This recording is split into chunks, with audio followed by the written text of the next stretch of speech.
আসসালামু আলাইকুম রহমতুল্লাহ। সবাই কেমন আছেন?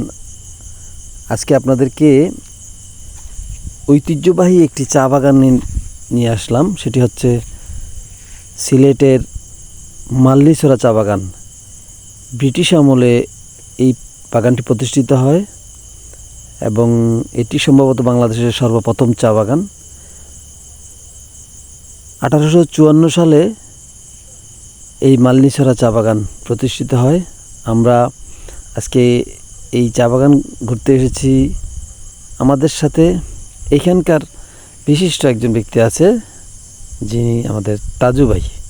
এই তাজু ভাই খুবই আন্তরিক একজন মানুষ, যথেষ্ট আপ্যায়ন করেছেন আমাদেরকে এবং এই চা বাগানের বিভিন্ন কার্যক্রম সম্বন্ধে ধারণা দিয়েছেন, এখানকার ম্যানেজমেন্ট সম্বন্ধে ধারণা দিয়েছেন। আমরা দেখতে পাচ্ছি পিছনে 1854 সালের একটি সাইনবোর্ডও আছে।